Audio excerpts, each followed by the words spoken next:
ม่วนป่ะม่วนป่ะครั้งแรกป่ะ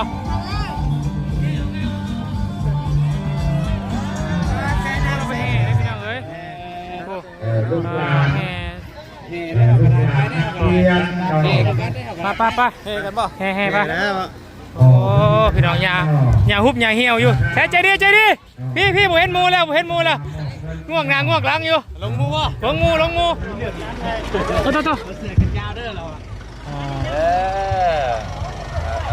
ทางนี้ลูกละตั้งงามทำความดีทำยากอยู่นะทำความดีทำยากทำความบาปไม่ไหว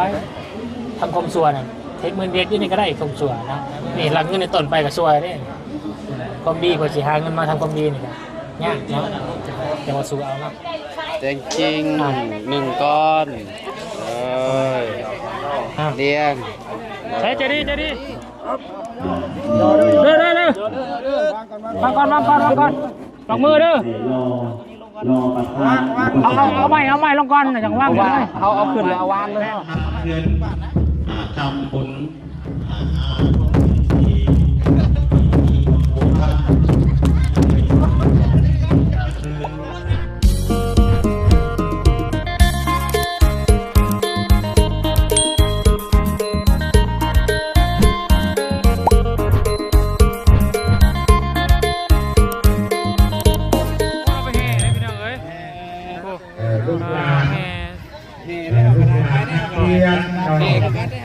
ป้าเฮ้กันป่ะเฮ้ป่ะโอ้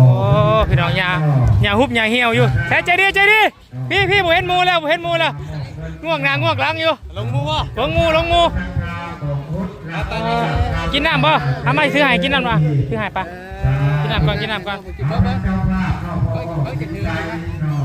นก่อนละเลยกินน้ำก่อน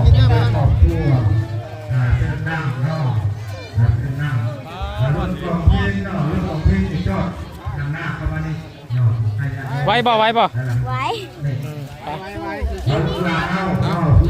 สู้ไว้บ่ลูก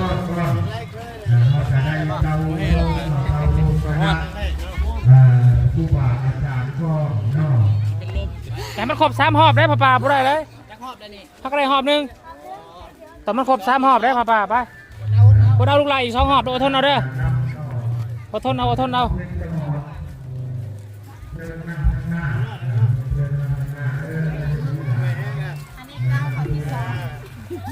หอบที่2เนาะนี่เนาะ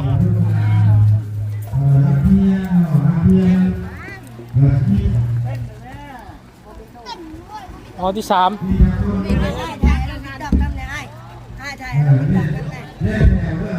เดี๋ยวพาดีก่อนทำมันออกก่อนเดี๋ยวจะรอต่อเสียงจะรอตั้งอันนี้ก็ได้นี่ตั้งอันนี้ตั้งนี้ถ้าบัดจันมาเด้อแม่ตั้งอันนี้โตตั้งนี้ลูกละตั้งงามยืนจังหวะด้วยใช่ใจดีโอ้ใจดีห้องนาเลยรับตัวระบาดเลยต้นนั่งเลยดิเก็บภาพกำเครียดเลยเก็บภาพก่อนยิ้มต้องยิ้มมูไว้มันอ่อนเลยว่ะเอาไม่ยังไม่ได้เอาไม่ได้โอ้ยอย่าให้กูว่าเราจะยังมาเนาะยังเราจะยังมาอ่อนบ่อ่อนเอง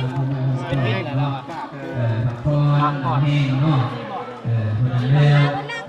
เอามานั่งไป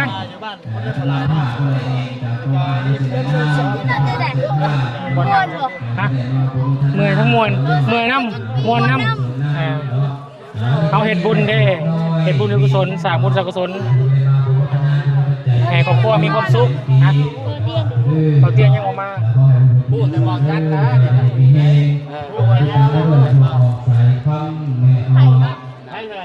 FC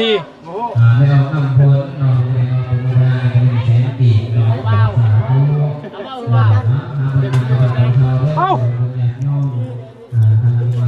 ปลาล่วงว่ะฮะเข้าไปได้เนาะขอบคุณเอาเรื่องเสียงยกมายกขึ้นคือเก่าตูน เอาขอบใจขอบใจ เด้อคำได้ละลาย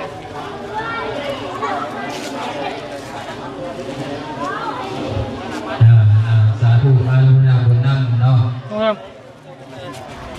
มีบนตักเลยเนาะ อันนี้ก็มีครอบครัวเนาะโยมตอดเนาะก็ได้มาโปรโมทนาเพื่อปัจจัย200,000 ปีในการสร้างเด้อเนาะดีเนาะเนาะ มาเลี้ยงพี่มาเลี้ยงพี่ แห่งมือสุขสุขกายสุขใจอยู่เย็นเป็นสุขเด้อคนเด้อแล้วก็ได้ตามมาด้วยเนาะครอบครัวพ่อออกตูมเนาะแม่ออกจ้อยเพิ่นก็ได้มาอุปโมทนาผมเดือครัวเดือปัจจัยนี่ก็200,000 กีบเพื่อได้นำ10 แพ็คเนาะสาธุเด้อขอดูเป็นกุศลเด้อคนเด้อสาธุ นั่งกันไม่ออก นั่งเฝ้าเด้อนั่งเฝ้าเด้อ เนาะเพิ่นก็ได้มาอุปโมทนาจุลปัจจัย นั่งเฝ้าได้ยังเดี๋ยวมันหายไปใช้เด้อ ขอให้อยู่เป็นสุขกายสุขใจให้มีสีสุขอยู่ดีมีแห่งสมหวังร่ำรวยเด้อเนาะสาธุ ภาพบรรยากาศพี่น้องเอ้ยเอานั่งประจัน เนาะเย็นมาป่ะนี่ใครเนี่ยเนาะ มีมนต์พ่อแม่ครูบาอาจารย์เนาะเข้ามาทางหอเจ็ดได้เลยเด้อกันเด้อยาพระอาจารย์บุญพัฒน์เนาะประมาณนี้แหละ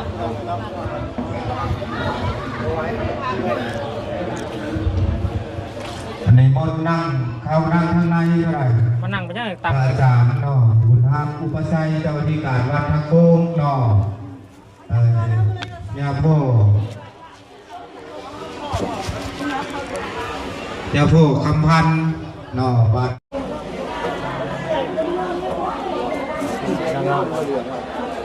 แดงเลยภาพบรรยากาศอยู่ในทางวัดทางว่าเฮาพี่น้องเนาะบรรยากาศแม่นทั้งมีเพิ่นขึ้นห้องท่องอะพี่น้องเนาะเป็นผู้สังเกตแม่นขึ้นห้องท่องทั้งแม่นจำนวน6 โตแหละพี่น้องเนาะที่ว่าทางบุญได้มากิจการบุญมอบให้กับวัดทางว่าเพิ่นผู้ใหญ่ใจบุญอยู่ต่างประเทศเนาะที่ว่าขึ้นไปแล้ว6 โตพี่น้องเนาะพามา3เด้อพี่น้องเดี๋ยวออกข้างนอกที่ไปถ่ายทำอย่างที่น้องผู้ชมเนาะพี่น้องเห็นนะอัปเดตพี่น้องเบิ่งเลยนะทางด้านพี่เนี่ยใจบุญบนเบิ่งเลยนะทางด้านรถเก๋จังหวัดทางว่ากันเนาะเทพื้นเรียบร้อยแล้วเนาะจากมุ่งค่ากันยังหมดเสร็จสิ้นอยู่เนาะเพราะว่าพ่อแล้วกับเบื่อแต่ว่ายังหมดแล้วพี่น้องเนาะดำเนินการขั้นตอนต่อไปอยู่หัวเรียนยังอีกลายอยู่พี่น้องเนาะและมีจูนจักรพามาร่วมกันในวัดในว่าแห่งนี้ต้องเพื่อทำเป็นงานสายบุญพี่น้อง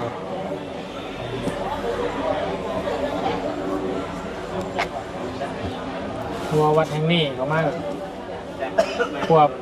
1 ปีเต็มพี่น้องเลยเนาะ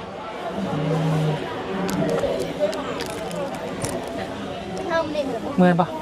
บุ้งเมื่อยเนี่ยเย็นมาเลยเนาะ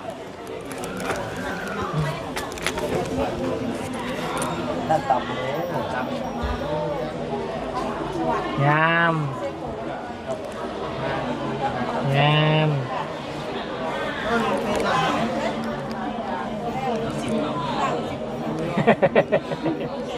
เมื่อไงวะ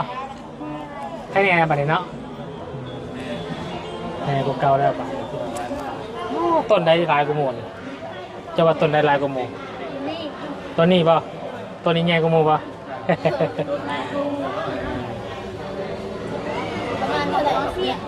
วันนี้นะเกือบ2 ล้านไปจักกล้วยไปจักน้ำเบิ้งกับข่าวน้ำเบิ้งน้ำเบิ้งเลย10 30 40 50บริแซงกันต้องได้ใบเลย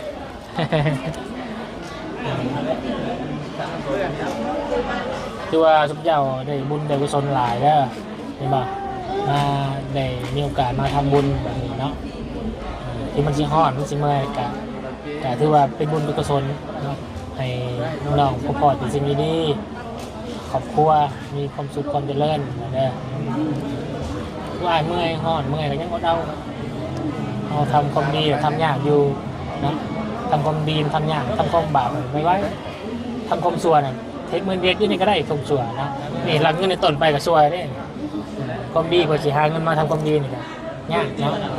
อย่ามาสู้เอาเนาะ น้องใจดีเนาะทำความดีเนี่ยมันยากเนาะทำความชั่วเนี่ยได้ไว้เนาะนี่เขาเห็ดชั่วเนี่ยเขารักเงินต้นไปซื้อชั่วได้เรื่องแบบ ยังมันหิวข่าวป่ะฮะหิวอะไรฮะตาคือสิรับแต่ตา โลดที่ไหนเด้อ ตาคือสิรับ อาจารย์พยาร่มเราพอๆน้อยอากาศมันจะเริ่มเย็นนะดิเนาะเราจะหน่อยลมบ่อยบ่อยประเด็นประใดครับจะได้เราทีวีที่อะไรเนาะแล้วเราทำความดีจังหน่อยเนาะ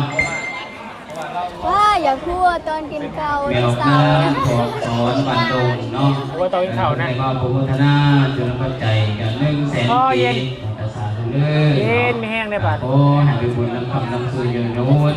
ให้อยู่ดีไม่แห้งเราห่างไกลจากโลกภาพยาต่างๆให้มีความสุขความเจริญเราสุขกายสบายใจมีลูกกันลูกปากหวานมีหลานแก่หลานปากเที่ยงเด็กนี่แล้วกันในพามีเนาะนะอนุโมทนาบุญอัมโนสัทธาบุญญาโยมเป็นใจมาขอยอดบุญยกุศลในงานกีฬาพิเศษพุทธชมแก่ครูบาอาจารย์ในงานนี้เราแต่โอ้ให้มีแต่ความสุขความเจริญอยู่เย็นเป็นสุขสุขกายสุขใจเนาะ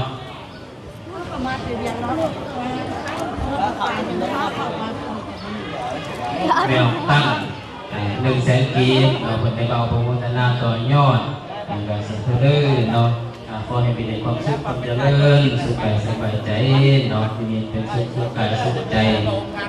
สุขมันร่ำรวยเนาะในความ กินอาหารก่อนไปเรากินอาหารก่อนไป ทุกว่ามีโฮมคานบอกแบบพูด แม่น โอ้ไปรอก่อน เพิ่นเอาให้กินแล้วบ่ ของฟรีก่อน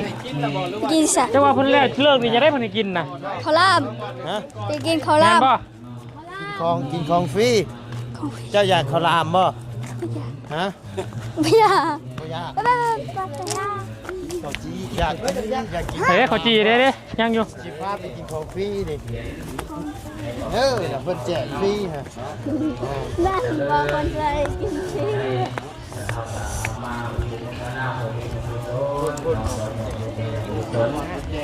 เราผู้ที่ผมมีใครสักแจ๊กมันมีการไปที่มันขาดล้างที่เขาที่เขาว่าที่เขาเกิดที่เขาได้เราเมื่อนะเราเองเนาะที่จะเส้นทางกันเนาะเราไม่ได้ที่เราได้บุญทำอะไรแต่อันนั้นเราทานให้ทานเนาะ กินเขาจีกินป่ะกูเขาจีใช่ป่ะ ลงดับตื้อจับมูจับ ต้องหมื่นเด้อ ความกระโหลกย้ำแย้งจากลูกน้องบริวารเขาเห็นเนาะแต่เขามีความเอื้อเฟื้อเอื้อแปรเพราะว่าจะเป็นการเตือนเรือ แม่เขาจีใส่นม หน้าจี้จี้ก้อนเดิน ก้อนเท่าไร ก้อนเท่าไหร่ครับใช่ไหมคะเพื่อนเด้อ ก้อนละแสนบ่เมาเลย เอาไปให้พวกนั้น กินได้ป่ะเนี่ยกินได้ป่ะมาละเมากินเปล่า แตงจริง1 ก้อนเรียน ใช้เจดี ปวดหัวแล้วนี่หมอนี่น่ะ โอ้ไว้แล้วล่ะหมดเลยเนาะ หัวแล้วหมอไม้แล้ว ขอบใจเด้อใจหลาย เนาะ เราเลยมักแสดง เปียกว่าบาบุญนาเจอแจกเสรีเนาะอาจารย์เด้อเนาะพอเด้อสัพพิโยวัตถุสมรโกวินัสตุ บ่ไก่พระเขาไปนะ แซ่บบ่กินกับเปียกกินแล้วอยากอยู่กินแล้วก็มากินอยู่นี่ก็ได้กับเปียกเข่านะยังไปข่าวต้มข้องอยู่นี่เมนิวเอาว่าพยายามนำบ่นี่เท่าไหร่ยังหยิบพิ้นอยู่เราบอกมีอยู่เนี่ยเราบอกไปอันข้าวเนี่ยญาติยังเงี้ยคือผู้ญาติให้อาจารย์พาไป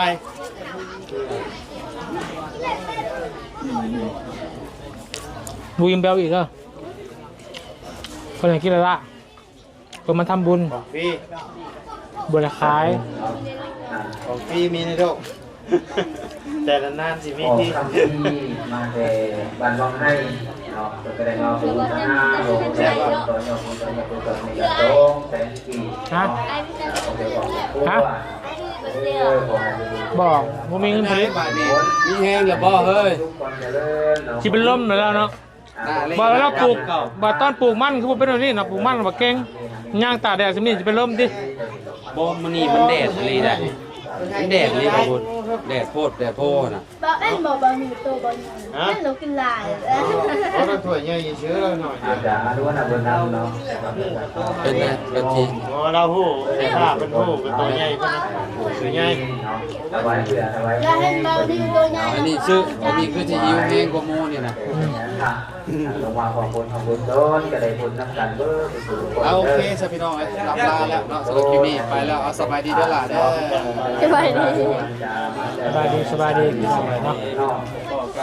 เฮ้ยมาถ่ายเมค่าเจดีทั้งงามทั้งใจบุญก่อนพี่น้องเลยโอ้ยเนาะทั้งหน้าตาดีกับใจงามใจบุญอีกเนาะมาเฮ็ดโรงทานเอ็นอมหวายเนาะใส่ไก่พ่อพี่น้องเลยเนาะอาหารเมค่าอาหารตามสั่งพี่น้องเลยเนาะริมทางทางขึ้นโรงเรียนมาถึงยม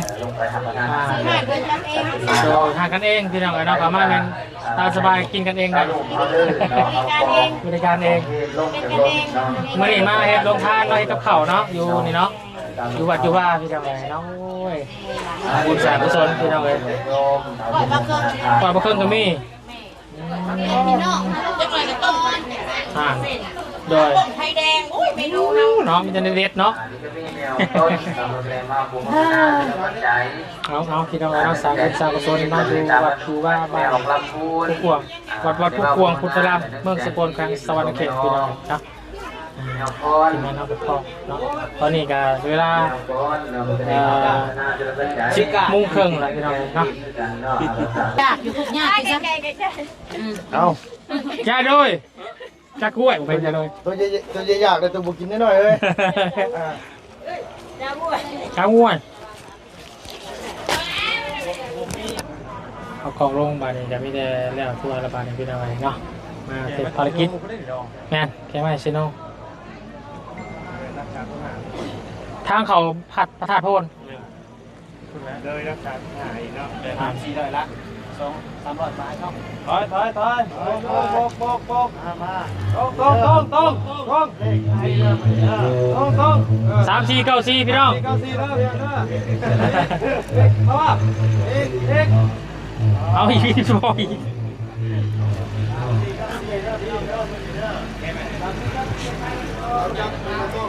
เดี๋ยวทำว่าให้น้องอะไรบ้างผมทำอะไรเข้าใจเรื่องเศรษฐกิจ โคตรจะบ่ได้เหรอ ฝึกมาฝึกแต่สมบัติไม่ได้ว่าอย่างนี้ แกเลย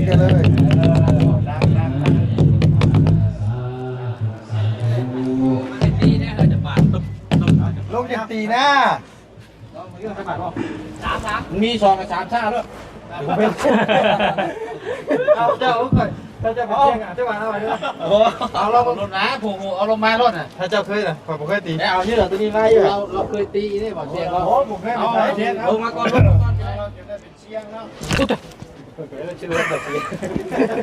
เอ้าบอกเชียงมันยังบ่ตายยังบ่ตายเด้อพี่น้องเด้อเชียงยังบ่ตายแมน ไปมาตั้งใจเพราะว่านี่สมเด็จว่าขาดคำมาเสี่ยงเลยว่าตายดีบ่คอยว่าป่านนั่นสมเด็จยังเซลก่อนเด้อดีเนาะสบายดีเจ้ากองเพิ่งไหวแล้วก็เพราะว่าจะได้อยู่ร่วมทำพิธีทั้งวันเย็นคนมาถึงเนาะวางมีนาคมเด้อพี่น้องเด้อทำที่ก็คือกันเด้อรวย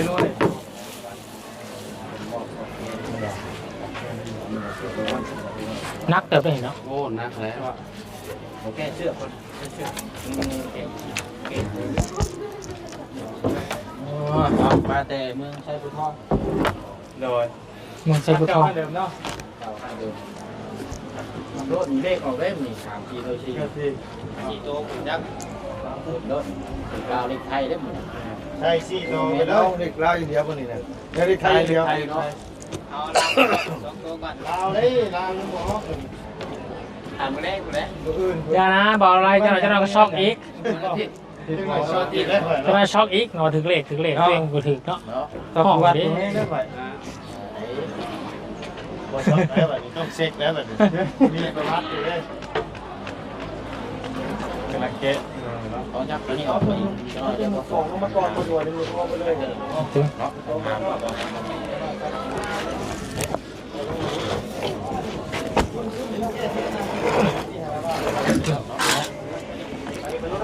ไปแล้ว เอาพี่น้องเอ๋ยได้คนได้ตายเด้อมันต้องไปไปอย่างเรา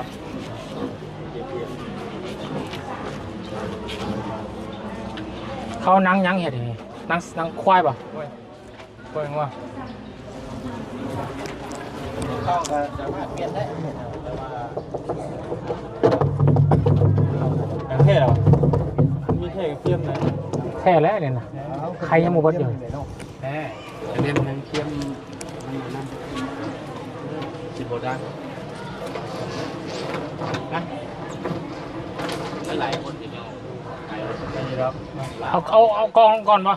เอาใหม่ลูก เอากอง เอากองน้ำก่อน ถ่ายกันแก้ได้ก็ได้แก้ผ้าได้แก้ผ้าเลยหาแก้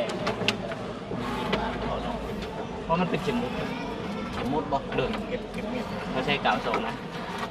ติดแล้วเก็บเม็ดนะเดี๋ยวจะได้หลังกล้องกลางวัน เห็นป่ะ ทำท่าแล้ว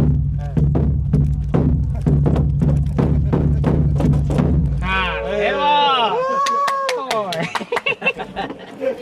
ใช่แล้วตุ๊ก คักได้9 บาทใครได้9 บาทแล้วคุณว่า โอ้ยังหมดเก่าหอดกาลับจักป่ะนี่เนาะ เอาลงก่อนตีเบิดจุกคนเด้อ ตีเบิดคนบ่ เบิดจุกคนเด้อ จับ เอาเบิดจุกคนนี่มาเข้าไปนี่ น้องหลาฝากไหม ตรงมาเลยได้ดิ คนเดียวเลยมา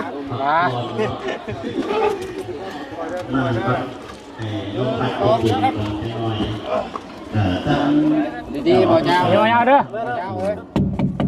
มันเกี่ยวนะฮะเนี่ยหลายคนนะเด้อนั่งไป หลายคนเดินนัก นักเด้อ ไม่เป็นลัก เด้อวางก่อนลงมือเด้อเอาใหม่ลงก่อนอย่างว่างเลย เอาขึ้นเลยเอาวางเลยเนาะ เอาใหม่ลงก่อน บอกในพวกว่าบ่มีสุเปอร์รถเนาะเพราะว่าแนวพวกก็ไปแนวผูไปผูกพันกับญาติทานโดยตรงกำลังรออ้อมพ่อให้รอเข้า ยังไงเราไปวางใหม่ก่อน ทำครูอาจารย์กระมวลถึงมาดูสราวุธธรรมก่อนเด้อมาอยู่อันนี้เอาคนนี้มาหอดมาถึงแล้วก็ หลายคนเด้อ ถึงมาเจอ หลายคนเด้อ เราไปเข้ากันครับ เดี๋ยวมาพี่ก่อน ใจทำความจิตพอใจก่อนทำใจไปก่อนในแง่ปลาตากแดดมากมาดูกล่องสลาของ ยังมาหนาอีก ก็ได้เด้อ ยังมาหนาอีก เพื่อกับบรรยากาศอากาศเย็นลมพัดสีเบาๆรอความครอบหลอกตนหยัดโยผู้ใดมีจิตใจเศรัทธาอยากขอยอดบุญยอดกุศลโฮมสังสาสราหงพังในห่วงสังสาแห่งทรงพานทางพระครูอาจารย์ในวัดทรงในวันนี้ไปต่อยอดบุญในกุศลเพลงเสริมไปทั้งอนุกรรมการทั้งหลังบนและทั้งโต๊ะ ยังบ่เห็นอยู่ ทั้งอนุกรรมการทั้งครูบาอาจารย์เปิดแห่งพรแต่มีอนุกรรมการยศลายซื้อผู้ต่อยอดอยู่ทางเมืองอันเดอร์ย่อมเอามีเป็นการแจ้งข่าววาระต่อไปก็จะมีรอคอยเนาะรอคอยเนี่ยท่านรอคอย ญาติเพิ่นมานี่ก็ทั้งครูบาอาจารย์เฮาก็มาฮอดเฮาก็มีวัดอุดบ้านอุดมสุขวัดขาวโคกวัดคนมุง เอาอาวุโสก่อน ได้ เจ้าโคตรเจ้าโคตรเด้อ เอามันคือเมื่อกี้เด้อ อีกหลาย ตึมว่าใส่ปลาโอกา ไม่ห้างเลย เรียก เจ้าเป็นไร ตั้งเอาข้องมาได้เลย ข้องมี น้ เนาะ น้อยงานมันหลายงาน เข้าบาทเด้อให้มันเข้าบาท เดือนใหม่ แมวข้องมาไหม เดือนสังกัดทำเดือนทำบุญหาญาติพี่น้องดอกไม้ตาจากคนแจกงานต่างๆอินใส่ความตอกสะพาน มีข้องอยู่วะข้อง บนทุกพ่อเลย มันจะมันดีใช่ของเพนฮะ ว่าไวัดว่าสละโอกาสสละเวลามาห่วงกับเพราะฉะนั้นในช่วงเวลาตอนนี้ยังคอยทางแม่ครูบาอาจารย์ทางญาติทานเพิ่นได้มาหอดเพื่อเป็นพิธีจัดพิธีในการทดสงเพื่อเป็นสิริมงคลเป็นบุญคนอาจจะเป็นโยมเฮาดีแต่เข้าใจความหมายเดียวกันงานบวชงานบวชงานบวชงานบวชสารพัดอันเดียวกันนะจากงานบวชจากเป็นดวงขึ้นมาเป็นพระ มานี่สิบอกให้ด้วยเด้อ ไปฮดวิหารฮดความหมายว่าฮดนี่คือเป็นพระแล้วโอเค หลังจากเขาเป็นพระทั้งสมัยที่เอาน้ำที่ชอบที่โบราณคืองานพวกเรามาได้4 ปี4 พรรษาครูบาอาจารย์ได้เสียงเลย สาพัฒนาวัดวาอารามมีผลงานต่อพุทธศาสนาหลังจากนั้นแล้วยังได้ที่เป็นช่างสาวัดวาอารามเอาให้กำลังใจเป็นเลยงานพุทธอีกประการหนึ่งก็คืออยากให้ครูบาอาจารย์ทำให้เราอยากให้ศิษย์อาราเองกันเลยว่าท่านไป ดึงมาโอ้ยกล้าโอ้ยกำลังตัดแล้วสิ่งบ่ได้ต้องอยู่อีก4 ปีเพื่อจะเป็นการดึงยักเป็นข้อใจข้อกำหนดเพื่อจะให้ครูบาอาจารย์สิเท่าไหร่ปะ ทุก4 ปีเป็นจะจัดงานพุทธเพื่อว่าเป็นคำเปิดกันต่อต้านมาให้ครูบาอาจารย์สิเขาว่าได้นะเป็นได้จดพุทธแล้วปฏิบัติอยู่ต้องครบ2 เมงนั่นคือ2 เมง4 เสาต้องอยู่4 ปีเด้เป็นว่าในนั้นเด้ตะกี้4 ปีอยู่อีก4 ปีกับพุทธอีกสุดท้ายมากับครูบาอาจารย์ก็เลยว่ามีโอกาสในสิ่งจึงเลยอยู่ต่อไปจนเป็นญาธาจนเป็นญาธามีการบวชมาตอนนี้ก็เป็นครูบาเต้นอยู่ ธรรมดาครูบาเป็นทรงเป็นทรงเป็นลักข้องกันเนี่ยลักข้องกันเนี่ย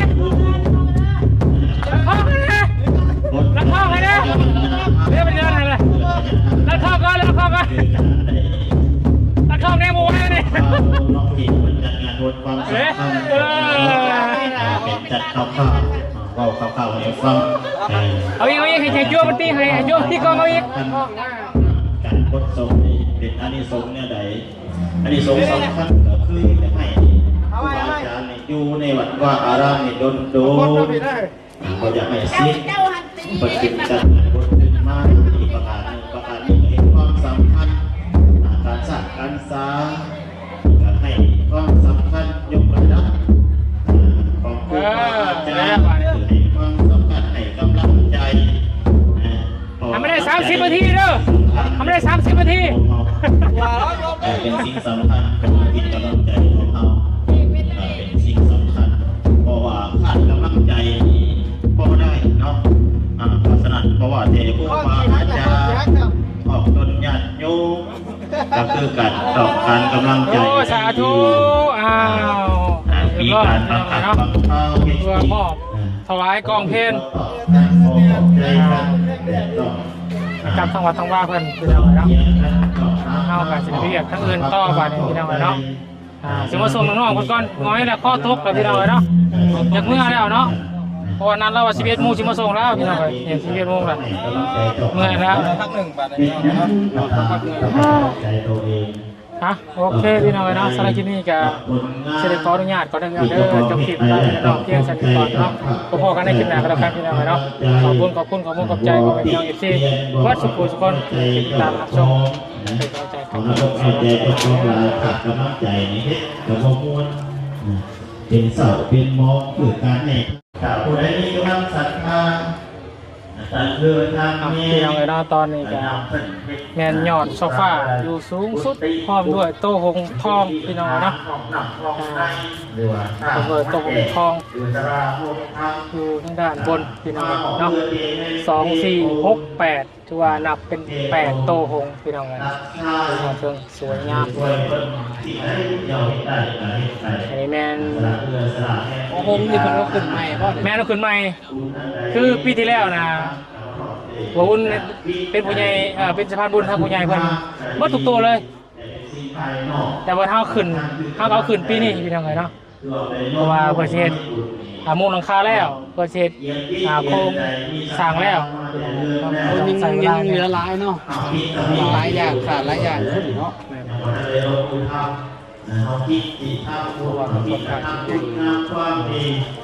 ก็ขอให้บุญกุศลนี่พี่น้องได้เห็นคลิปนี้ทั้งผู้ใหญ่ที่บุญเจ้าภาพเจ้าท่าองค์ทองยอดเจ้าฝากขอให้ชีวิตรุ่งเรืองเนาะมีชื่อเสียงโด่งดังมีแต่ความดีเข้ามาในครอบครัวเนาะ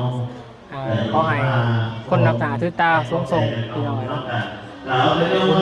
ให้บุญกุศลลาพี่น้องเนาะโอเคพี่น้องสำหรับคลิปนี้บุญกับเสด็จขออนุญาตลาพี่น้องลงเพียงสมัยก่อนเดี๋ยวพอกันในคลิปหน้าเราจะขอบคุณขอบใจว่าพี่น้องFCบัดสุชนที่ให้เกียรติติดตามนะครับชมเป็นกำลังใจกับบุญสารวันตลอดมาแล้วก็ทีมงานเราบัดสุขุทุกคนพี่น้องเนาะโอนลาแล้วสบายดีเด้อพี่น้องเด้อ